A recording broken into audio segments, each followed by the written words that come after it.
Perkenalkan, nama saya Royan dengan nomor induk mahasiswa 22110000430047. Tidak usah berbasa-basi, kita akan langsung menuju pembahasan materi berikut ini.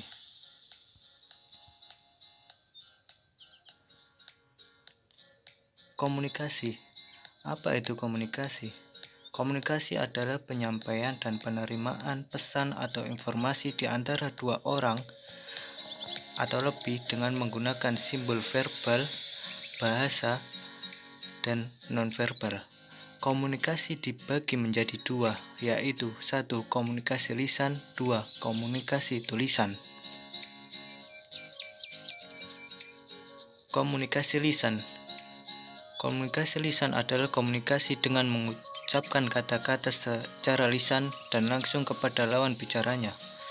Komunikasi lisan biasanya dapat dilakukan pada kondisi para personal ataupun individu berhadapan langsung. Komunikasi lisan dibagi menjadi dua. 1. Komunikasi lisan secara langsung. Berkomunikasi secara bertatap muka langsung dengan lawan bicara.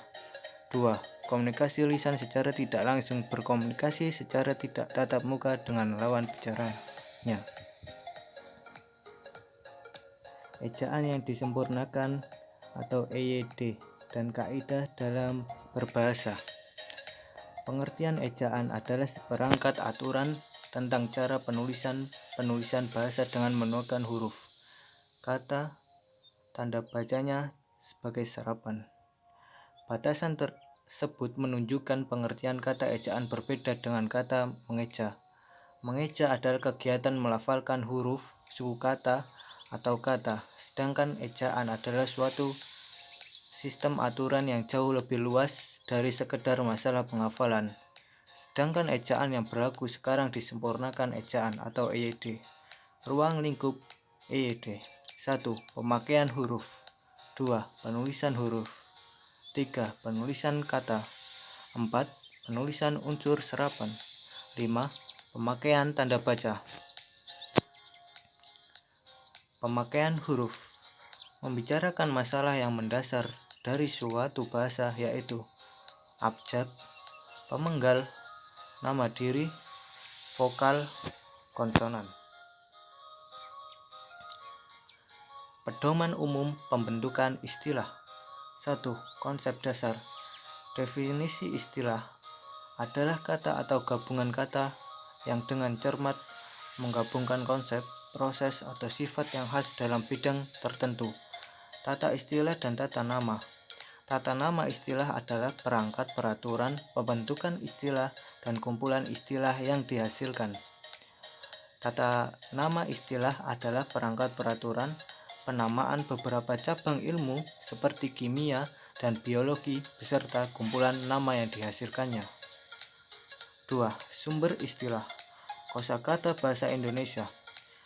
Kata Indonesia yang dapat dijadikan bahan istilah ialah kata umum, baik yang lazim maupun sebaliknya, yang memenuhi salah satu syarat atau lebih kosakata lebih.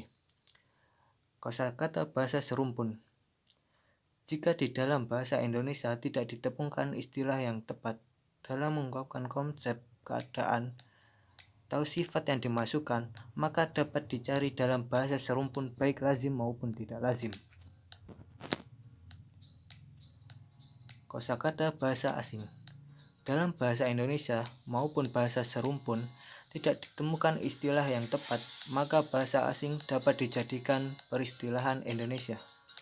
3. Aspek tata bahasa dalam peristilahan. Penggunaan kata dasar adalah jika bentuk dapat dipilih antara kata dasar atau kata taruhan. 4. Aspek simatik peristilahan. Aspek simatik peristilahan adalah dalam bidang tertentu, deret konsep yang berkaitan dinyatakan dengan perangkat istilah yang strukturnya juga mencerminkan bentuk yang berkaitan dengan konsisten. 5. Istilah singkatan dan lambang. Istilah singkatan ialah bentuk istilah yang tulisannya dipendekkan. Huruf lambang ialah satu huruf atau lebih yang melambangkan konsep dasar ilmiah seperti kuantitas, satuan, dan unsur. 6. ejaan dalam peristilahan, ejaan fonemik, ejaan etimologi. Pemilihan kata diksi. Diksi adalah pilihan kata, maksudnya kita memilih kata yang tepat untuk menyatakan ide atau gagasan. 1. Kata yang bermakna denotatif atau konotatif. Denotatif adalah makna dalam alam wajar yang sesuai dengan apa adanya. Konotatif adalah makna asosiatif, makna yang timbul akibat sikap sosial, sikap pribadi, dan kriteria tambahan. 2. Kata bersinonim. Sinonim adalah dua kata lebih yang pada asasnya memiliki makna yang sama, tetapi bentuknya berlainan. Contoh, cerdas dan cerdik. 3. Kata yang berejaan mirip. Contohnya, bahwa, bawah, bawah. 4. Kata abstrak. Kata abstrak adalah sebuah kata yang memiliki rujukan berupa konsep atau pengertian. Contoh, kaya, miskin, kesenian. 5. Kata penghubung yang berpasangan tepat. Contoh, antara karyawan dengan atasan harus selalu bekerja sama. Nurdin tidak mau menerima hadiah berbentuk barang, tetapi berbentuk uang. 6. Kata-kata yang umum dan kata-kata yang khusus. Kata umum adalah kata-kata yang memiliki makna dan cakupan pemakaian. Kata khusus adalah kata yang ruang lingkup dan cakupan lebih sempit. Contoh kata umum, melihat. Contoh kata khusus, menengok, menyaksikan, melirik. Faktor-faktor yang mempengaruhi tampilan bahasa seseorang. 1. Cara dan media komunikasi. Lisan atau tulis, langsung atau tidak langsung, media cetak atau media elektronik. 2. Bidang keilmuan, filsafat, sastra hukum, teknik, dan lain-lain.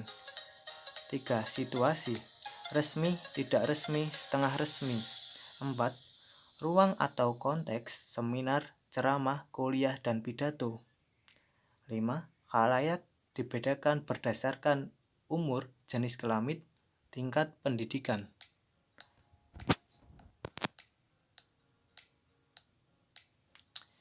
Sekian dan terima kasih. Bila ada kesalahan saya dalam berucap, mohon dimaafkan. Jangan lupa subscribe